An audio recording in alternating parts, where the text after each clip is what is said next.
Assalamualaikum warahmatullahi wabarakatuh. Perkenalkan, saya Putri Anastasia dari kelas B Gizi Angkatan 2023. Nah, pada kesempatan kali ini saya akan membahas materi tentang pemberian obat secara oral. Nah, untuk mengefisienkan waktu, langsung saja saya mulai ke pembahasannya. Adapun cara penggunaan obatnya yaitu sistem pompa osmotik bekerja berdasarkan prinsip osmosis, di mana air dari cairan tubuh kita masuk ke dalam tubuh kita melalui membran semipermeabel ke dalam sistem yang menyebabkan tekanan osmotik mendorong pelepasan obat secara berkelanjut dan juga terkendali. Sistem ini itu biasanya berupa tablet yang dilapisi membran berpori yang dibuat menggunakan teknologi laser atau mekanik, sehingga pelepasan obat tidak bergantung pada faktor fisiologis seperti pH atau keberadaan makanan di saluran pencernaan.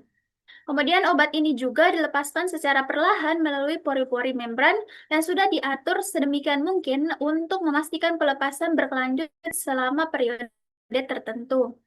Kemudian di sini ada pun kelebihan dan kekurangan dari rute ini, yaitu kelebihan utama dari sistem pompa osmotik ini adalah kemampuannya untuk melepaskan obat secara konstan dan juga terkendali, di mana sistem ini tidak dipengaruhi oleh faktor lingkungan gastrointestinal, sehingga peningkatan bioavailabilitas dan konsistensi kadar obat dalam darah kita.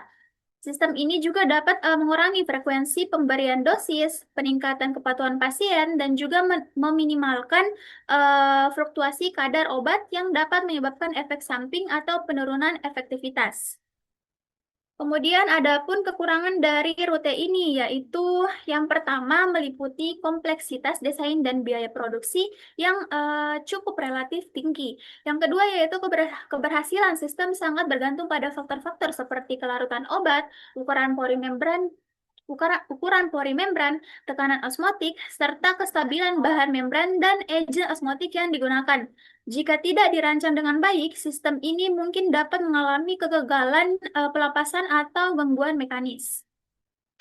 Nah, kemudian ada pun contoh obat yang umum digunakan dengan rute tersebut, yaitu obat antidiabetes seperti metformin dan juga glikasida, yang merupakan obat yang umumnya menggunakan sistem pompa osmotik untuk pelepasan berkelanjutan.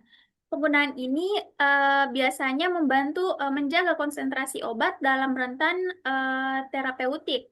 Nah, kemudian untuk selanjutnya itu ada pun hal-hal penting yang harus diperhatikan pasien dalam rute ini, yaitu yang pertama, pasien perlu memahami bahwa sistem ini dirancang untuk pelepasan obat secara berkelanjutan dan tidak bergantung pada makanan atau maupun pH lambung. Yang kedua yaitu penting bagi pasien untuk mengikuti jadwal minum yang sudah ditetapkan dan tidak memodifikasi perangkat tanpa petunjuk medis. Yang ketiga yaitu efek samping yang mungkin timbul termasuk gangguan gastrointestinal seperti mual, muntah, atau diare terutama jika terjadi kesalahan penggunaan atau kerusakan pada perangkat.